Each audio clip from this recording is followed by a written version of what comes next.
You're listening to The Manning Report with your host, James David Manning. The news behind the headlines.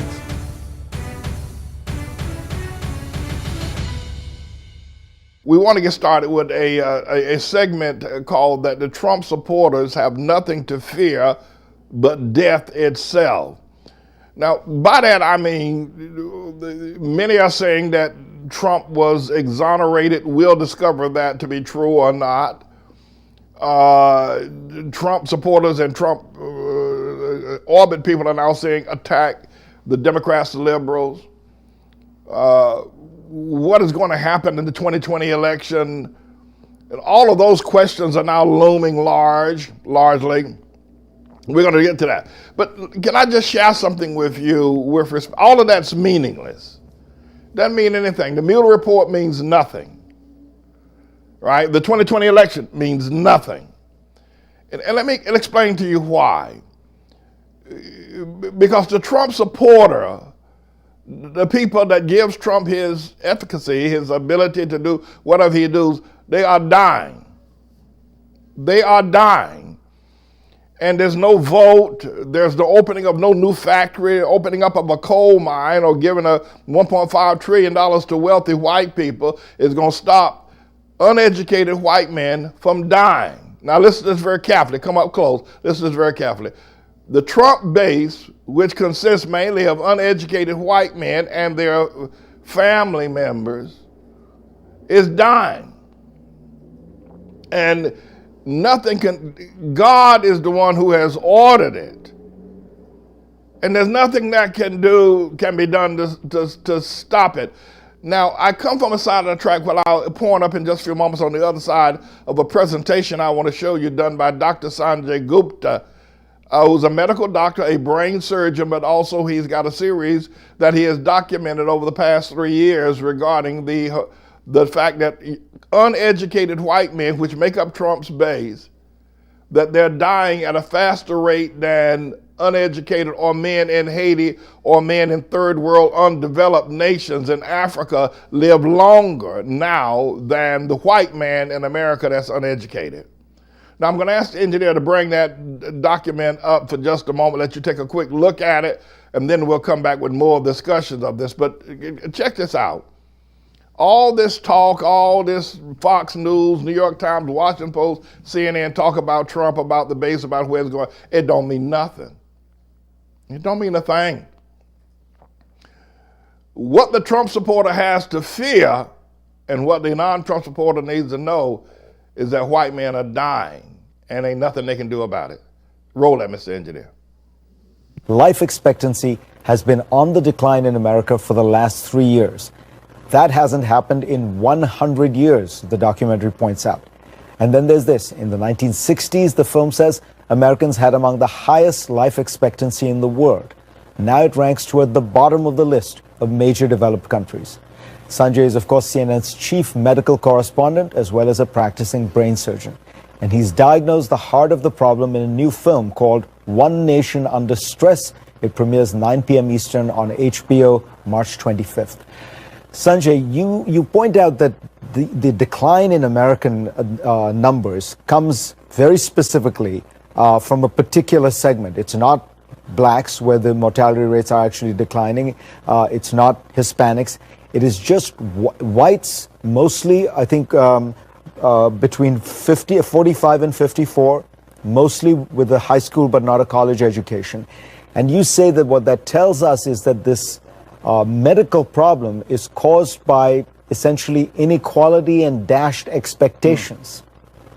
Yeah, I mean, that's really it. I mean, when you look at these numbers you just quoted, Fareed, it's worth pointing out, first of all, look at other wealthy nations around the world that may have gone through some of the challenges, ups and downs of the economy and the labor force over the last several years.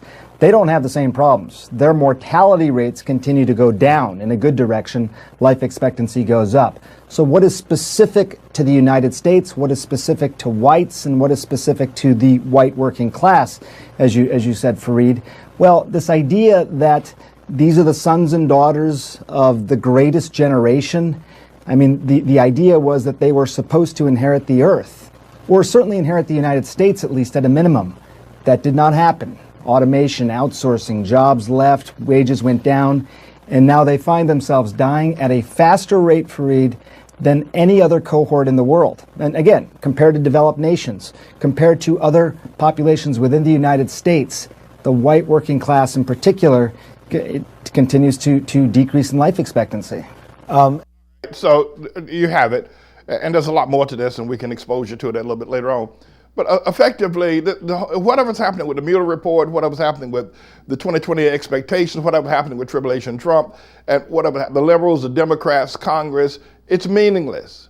And the reason being politically is because Trump is as you can see, extinct, and his base, who are uneducated, uncollege educated white men, are dying, and they're dying faster than men in Haiti or Ghana or Africa or undeveloped nations. And why is this happening? It's happening as a decree from Almighty God. And there are a number of things that Dr. Gupta points out. So I think that we need to step back. You don't need to worry about Robert Mueller or Barr or Rod Rosenstein or any of the Republicans. You don't have to worry about red state, blue state anymore, because red state is dying. You have to worry about gerrymandering. Red state voters and people and are dying. Now, a large number of red state senators and congresspersons and other politicians understand that this is getting increasingly more difficult for them to find votes because their voters are dying. Don't let your dandruff get up one way or the other. Don't rejoice at whether Trump won or lost. Trust me, it's all over with. White men are dying. Now, I want to show you one other thing about what's happening within the white structure family. Not only are there the demon of suicide that's happening among white men as well, of all ages, that white men are killing themselves faster than any other people. You know, many of y'all rejoiced when I talked about the killings in Chicago, more killings in Chicago by black men upon black men, going back 5-6 years ago, than were in Iraq and in Afghanistan. And many of you rejoiced and said how horrible it was, and we pointed out because of Obama that it is true.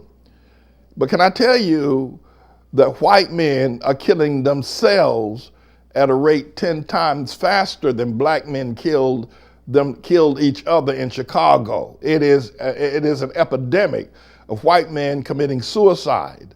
Further dwindling the base and further dwindling the population of white people. It is off the charts in terms of white men killing one another. But that's not all. It gets even worse than that. Yes, it does. Then you got white men, young white boys, delusional, demon possessed. Now again, don't even get your dandruff up about Trump, about what he's going to do, how he whether connection with Russia. All of that will be gone in a heartbeat. Take a breath and turn around 2 times, and all that's going to be gone. Trump's going to be gone. His base is going to be gone. So don't even worry about it. Don't even worry about it. And everybody that supports Trump is attached to this curse, and they're going to be gone as well.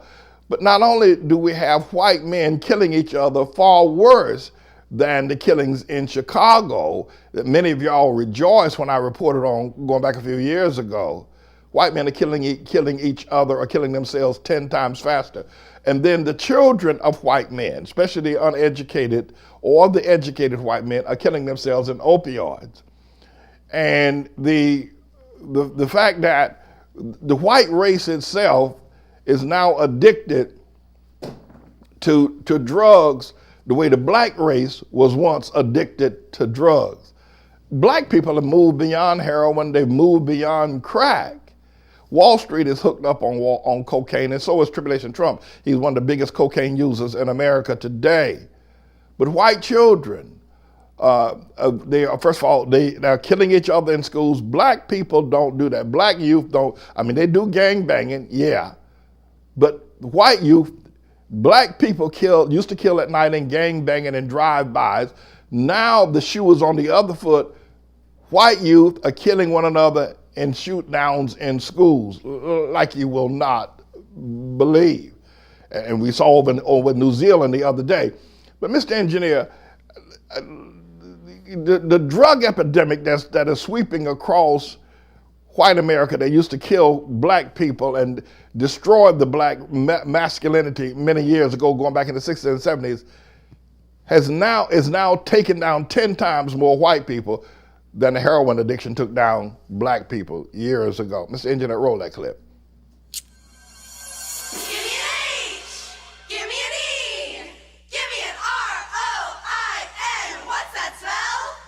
Now this is what's happening to white people now. At a party, everyone was there.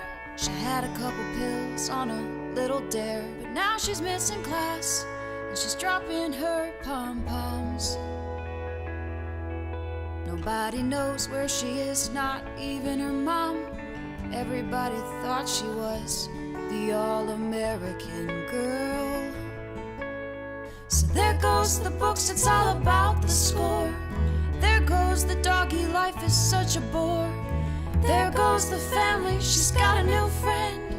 There goes the looks, this is the end. I guess she really was the all-American girl.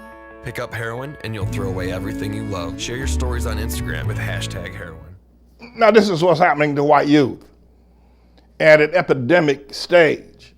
And of course, go back 50 years, 60 years ago, this same epidemic had attacked black youth or African American or Negro youth.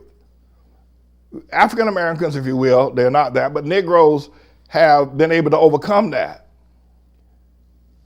You need to understand something, that you don't have to worry about white people, nobody. You don't have to worry about Trump. I mean, it'll take some more time to play all out, but they're dying. They're dead. They won't be able to vote from the grave. It doesn't matter what Trump does or says or what his base does or says or what the Senate does. White people are dying and God's killing them. Now, when this was happening to black people or Negroes, everybody thought it was, well, it's just par for the course, justice.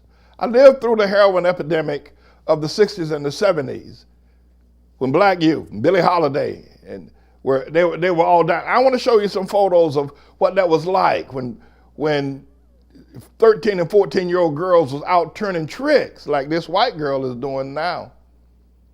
It was unthinkable that white people would go down that road, but the shoe's on the other foot. And that's why you come to me to hear this. If you're against Trump, you don't have to worry about it. God's already dispensed of him. God's already dispensed of his base, and everybody supports him. And the reason why they're supporting Trump is because death is at the white man's door. Death is at the white man's daughter. Death is at the white man's son. And they think that somehow or another Trump can stop the death. He can't. He can't. He cannot. He cannot. But I lived through this. I've been through both cycles. And I'm going to show you some photos of again, when the black man, the Negro youth, 13, 14-year-old girls turning tricks. Heroin addiction was off the chart. Frankie Lyman died at 25 years of age, one of the greatest voices of all times. Frankie Lyman died at 25 years of age from an overdose of heroin. Harlem was scorched by heroin, and then after heroin, then came the crack epidemic, and it was even worse than that. But now the shoe is on the white man's foot. Now death is on the white man's foot. You say, well, Pastor Manning, the Negro was able to come out of it. Will white people be able to come out of it as well? No. No. And let me tell you why. Because the Negro didn't come out of it in that regard. He doesn't use heroin anymore. He doesn't use crack anymore. He doesn't. Drug addiction, opiate use, Oxycontin, all of that now is a white man's purge, as a white man's problem. Now, how is this important? It's important because I want to keep in mind, don't worry about the Mueller report. Don't worry about Fox News. I mean, I'm going to report on them. I'll continue to do that. Don't worry about Sean Hannity. They're dead. Their base is dying. They won't have anybody listening to them shortly. If Fox News fails to reach out to Muslims and Mexicans, they will not have an audience 5 years from now because their audience is dying. The same thing with Rush Limbaugh. But more poignantly, with Tribulation Trump, he will not have a voting base. The red state's voting bloc is turning into the deaf state's voting bloc. And you can be angry with this, which I pray that you will not, but you'll simply look at the calculus of this. This is what's happening. White people are dying. White men are dying, homeless, suicide, multiple terrorist type shootings is what's happening now among white folk. I need to let you know that the day that has come upon America is the hand of God. This is the judgment of God. And no voting, no Mueller report, no Fox News, and one would have to begin to declare, when I first came to this community, I'm going to ask the engineer to show some photos of what our community used to look like years ago, back in the crack epidemics, back in the 80s and the 90s. It was unbelievable. Mr. Engineer, just roll a couple of what black youth used to look like years ago, what white youth are now replacing black youth in terms of drug epidemic. But it was when I came to this community during the crack epidemic, and I began to preach righteousness. I began to preach streets being so clean you could take off your shoes and walk barefoot. I have baptized at least 1,000 crack addicted men.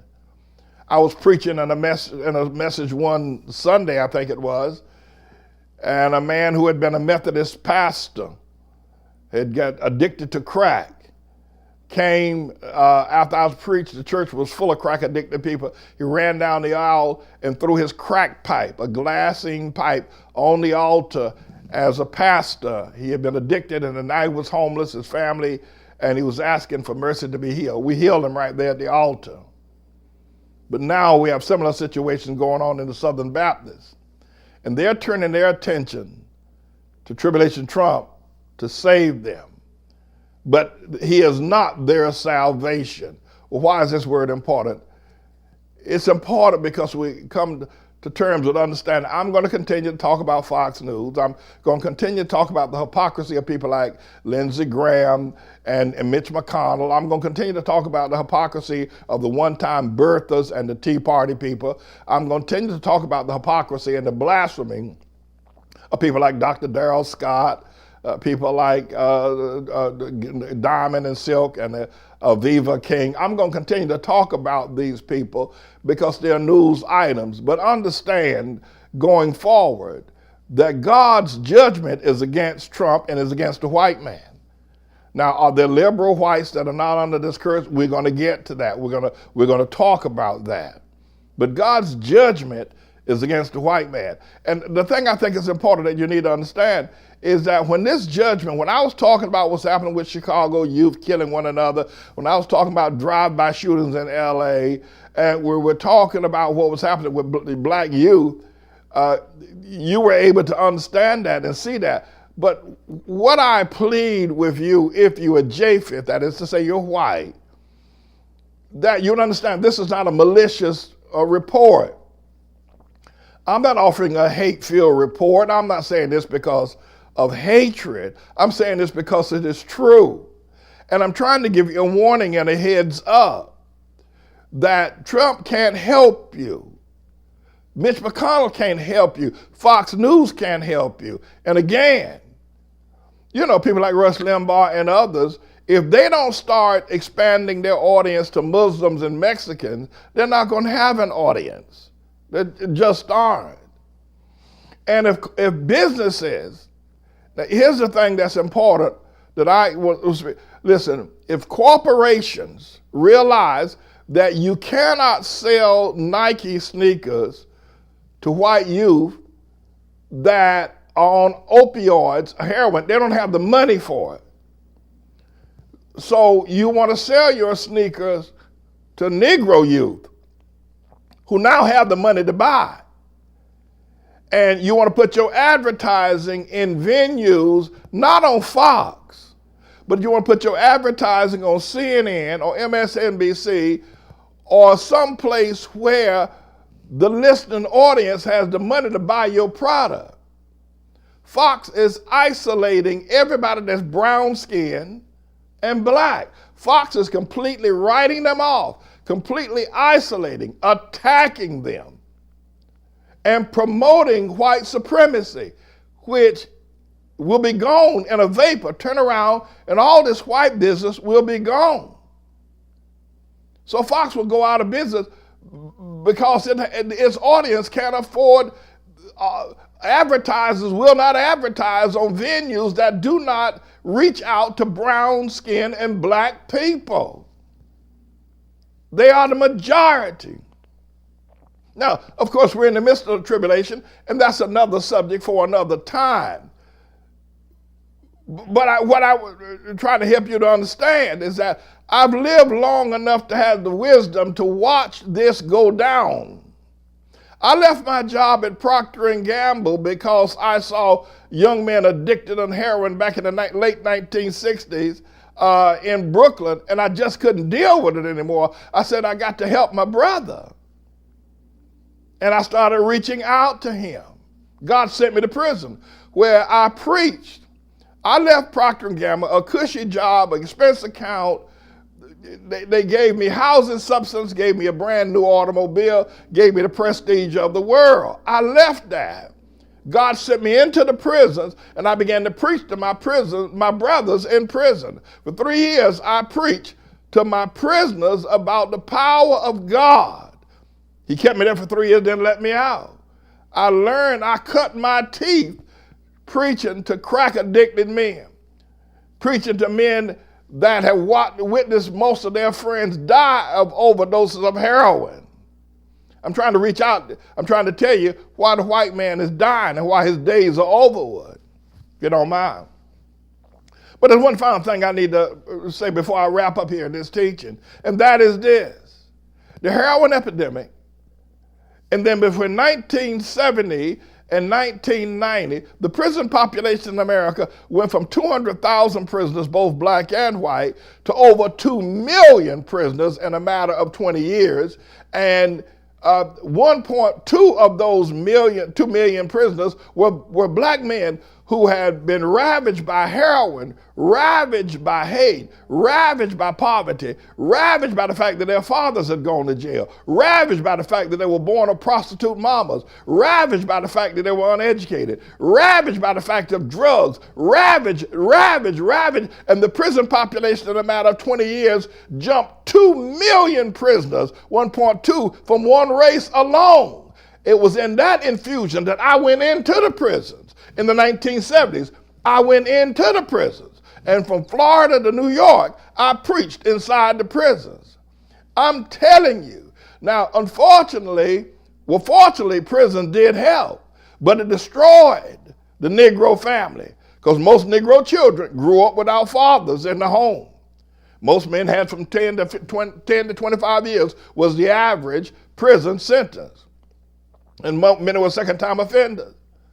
So most children now, adults, grew up without fathers in the home. They grew up without male leadership.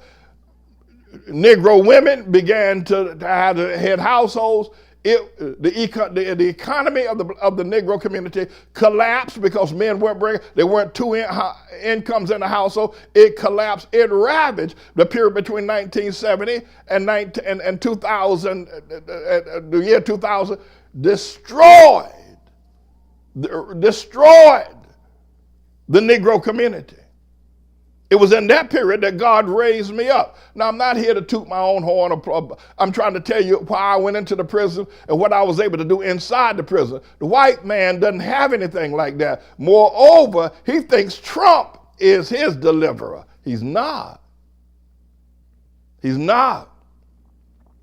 Now, the white man is wearing the clothes and the shoes that the black man used to wear. And it won't be long now before your eyes will be open. I give Fox News another 9 months before they collapse.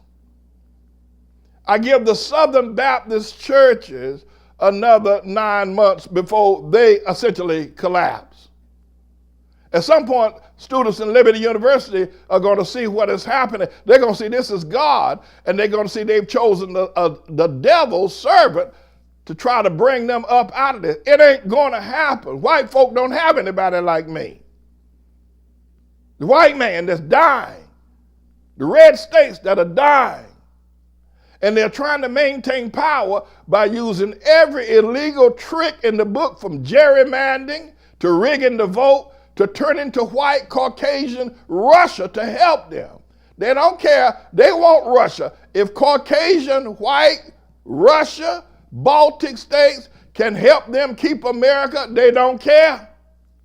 They want it. And they're hoping with Jewish money that they'll have enough money to control the Negroes by the banking system of the Jews.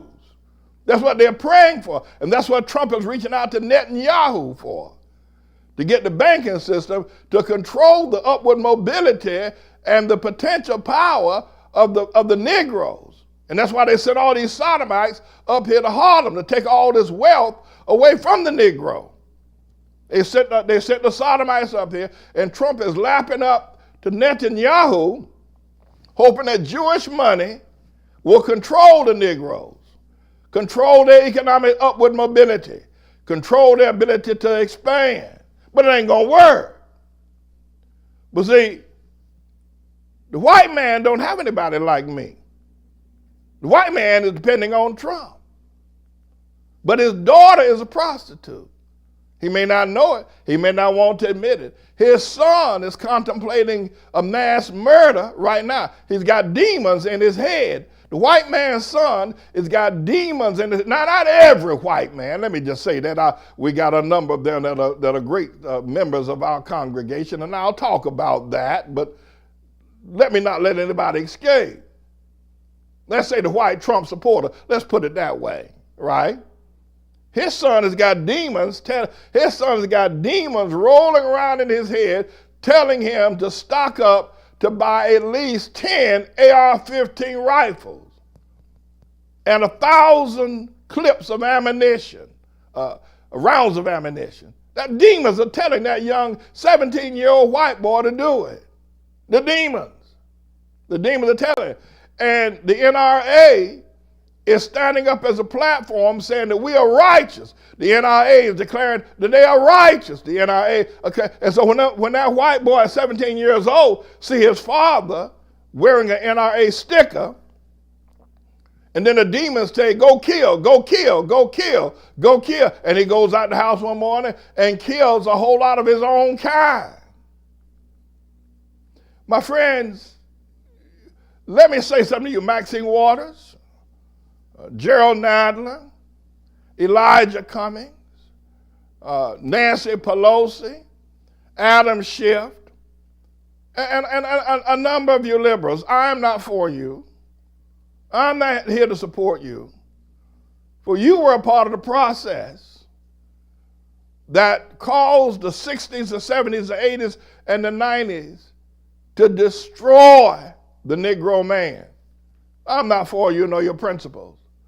But let me give you a heads up if you're going to continue to fight, because in many ways I think you can be useful. Fox News is losing its audience every day because white supporters of Trump men are dying faster than men in undeveloped third world nations. And Mexicans are not going to listen to Fox News, and neither are Muslims. So in a day or so, they won't have an audience. You know that. So the Washington Post, New York Times, and if anybody is going to remain relevant in the media, you're going to have to train your antenna to reach the Hamite man. That's the Negro. Used to call him African American. Some of y'all call him colored, and he's been called other names as well. But you're going to have to reach out to him. You're going to have, his day has come. His father prophesied that his son Canaan would serve you, Japheth, and serve you, Shem, but that day is gone, and the Hamite's day has come. And if anybody's going to survive, if anyone is going to survive, you're going to have to reach out to the Hamite man, because that's where the anointing has gone. That's where the cloud of glory has moved to and moved away. So this subject matter, the only thing that the Trump supporter has to fear is death itself. Me, I'm James David Manning. I'm a Hamite. I'm the Lord's servant. And hallelujah. And boom shakalaka goes right there. Every year, more than 15,000 people aren't there anymore because they accidentally or knowingly misuse an opioid pain medication. Gone because someone was careless. If you've been prescribed opioids, please don't take chances. Follow your dosage plan exactly. Keep track of your meds, store them securely, dispose of them properly, and never, ever share. Drugs can help control your pain, but it's up to you to control your drugs. Because isn't there enough pain already? This is a bit of a news blog we do, looking at spiritual wickedness in high places for the most part, making some observations about it and giving people a biblical foundation to the way of interpreting, rather than have Sean Hannity or Laura Ingraham or Janine Pirro or Anderson Cooper or Rachel Maddow or Don Lemon, Rush Limbaugh interpret what's going on in the world. You come to me and I'll tell you based on what the Word of God says. They'll just give you their worldly, sinful view. But the Manning Report will tell you what God has said, whether to say yea or nay, whether to go or to stay. You'll be led by the word of Almighty God. Come to the Manning Report on a daily basis to interpret the spiritual wickedness in high places, because there's plenty of it that's going on. And so I am he. I'm the Lord's servant, James David Righteous Rebel Manning, and I'm here to serve you with news and information.